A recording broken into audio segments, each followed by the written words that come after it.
کیا یہ بات سچ نہیں ہے کہ آج نرم گدے بھی ہوں، ایئر کنڈیشن بھی ہو، آسائش کے سارے سامان موجود ہونے کے باوجود بھی انسان کو چین کی نیند نہیں آتی، اسے سکون نہیں ہے؟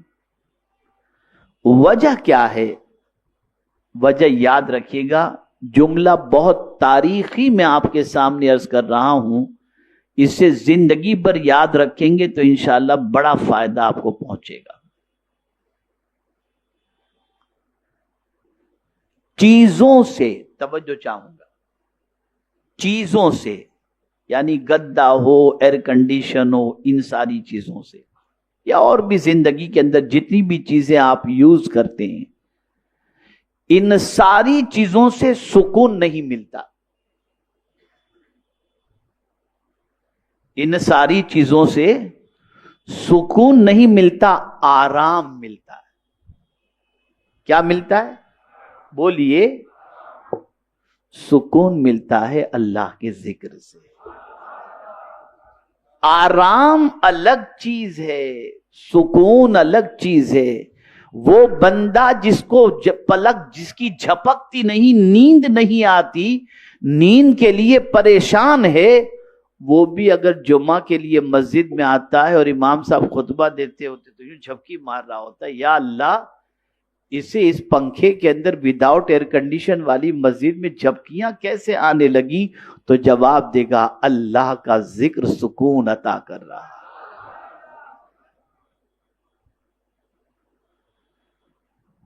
میرے پیارے آقا صلی اللہ علیہ وسلم کے پیارے دیوانوں، آپ کے اور ہمارے انڈر میں اگر کوئی ہے تو ہم اسے بھوکا رکھیں گے تو ہم سے اس کے بارے میں پوچھا جائے گا کہ تمہارے انڈر میں تمہارا بیٹا تھا، اسے بھوکا کیوں رکھا؟ تمہارے نوکر تھے، اسے بھوکا کیوں رکھا؟ تمہاری بیوی کو بھوکا کیوں رکھا؟ یہاں تک کہ تم نے اگر کوئی جانور پالا اسے بھوکا کیوں رکھا؟ یہ ہم سے سوال ہوگا۔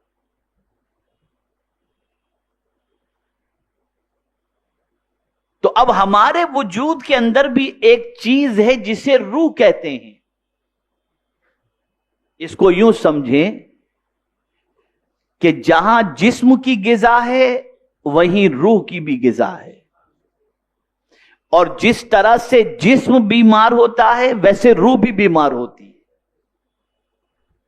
جسم بیمار ہو تو پتہ چل جاتا ہے، سر میں درد ہے جسم بیمار ہے، بخار بدن میں حرارت جسم بیمار ہے، میڈیکل چیک اپ کروایا کوئی بیماری نکلی جسم بیمار ہے، تھروٹ انفیکشن ہو گیا، کھانسی آ رہی ہے جسم بیمار ہے۔ یہ ساری بیماریوں کی نشانیاں ہیں جس سے پتہ چلتا ہے کہ جسم بیمار ہے۔ بات سمجھ رہے ہیں میری کہ نہیں سمجھ رہے ہیں آپ؟ بھئی جسم بیمار ہو تو پتہ چل جاتا ہے نا کہ نہیں چلتا؟ پتہ چل جاتا ہے۔ روح بھی بیمار ہوتی ہے تو پتہ چلنا چاہیے،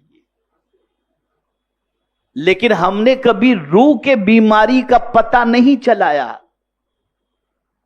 ہم تو اسی فکر میں لگے ہیں کہ ہم زندہ ہیں، کھا رہے ہیں، پی رہے ہیں، موج مستی کر رہے ہیں، لیکن روح بھی بیمار ہوتی ہے، روح بھی بیمار ہوتی ہے۔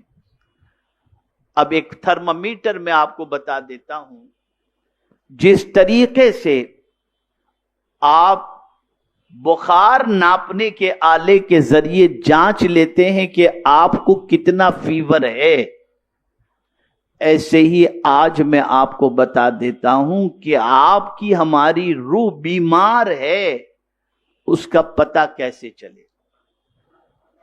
جسم بیمار ہو کھانا اچھا نہیں لگتا، جسم بیمار ہو میٹھی چیز اچھی نہیں لگتی، کڑوی محسوس ہوتی ہے، اور اگر روح بیمار ہو تو عبادت اچھی نہیں لگتی ہے، روح بیمار ہو تلاوت اچھی نہیں لگتی، روح بیمار ہو نیکیاں اچھی نہیں لگتی، روح بیمار ہو اللہ کی اطاعت اچھی نہیں لگتی۔ اگر روح بیمار ہے تو میرے پیارے آقا صلی اللہ تعالی علیہ وسلم کے پیارے دیوانوں، ہمیں اللہ کے فرمان پر عمل کرنا اور نیکی کرنا اچھا نہیں لگتا، یہ روح کی بیماری کی سب سے بڑی علامت ہے، یہ سب سے بڑی علامت۔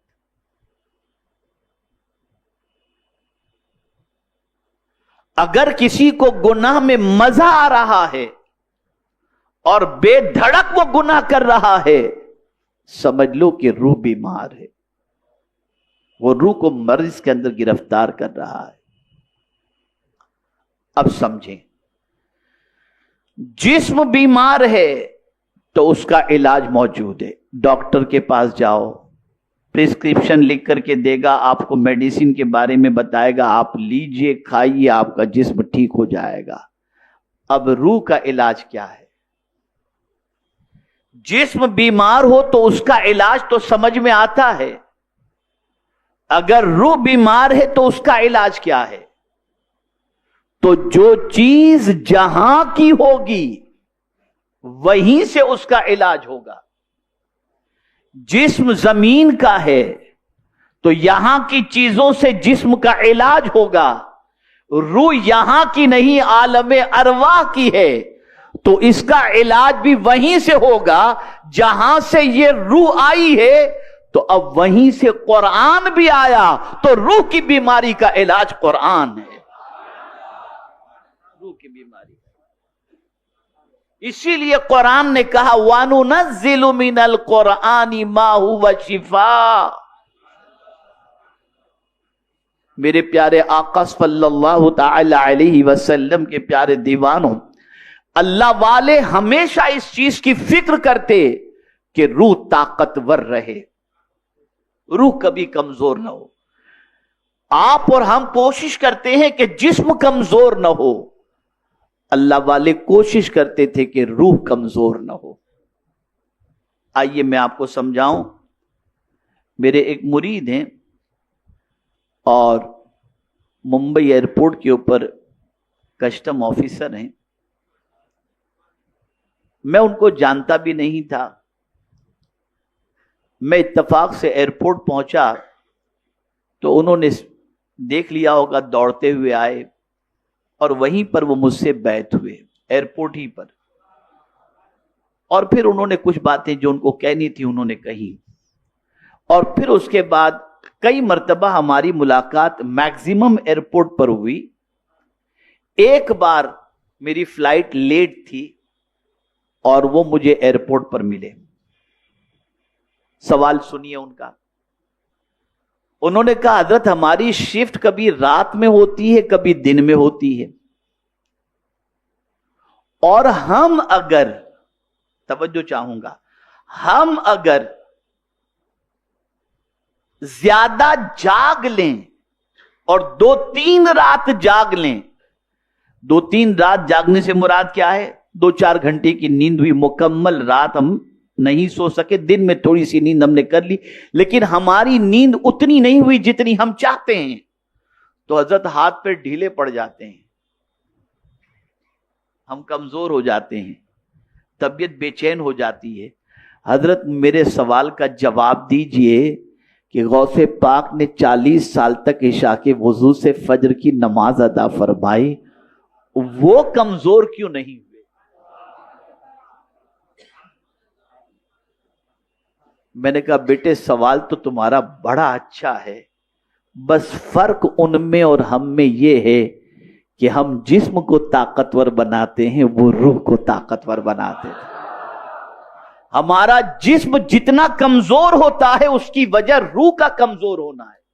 میرے استاد گرامی عمومی طور پر یہ فرماتے ہیں آدمی پہلے بیمار نہیں ہوتا، پہلے اس کی روح بیمار ہوتی ہے، اور جس کی روح طاقتور ہوتی ہے اللہ تعالیٰ اس کے جسم کو بھی طاقتور کر دیتا ہے، چاہے وہ دکھنے میں دبلا پتلا ہی کیوں نہ ہو، لیکن کسی پر نگاہ ڈال دے تو اس کی زندگی میں انقلاب پیدا کر دیتا ہے۔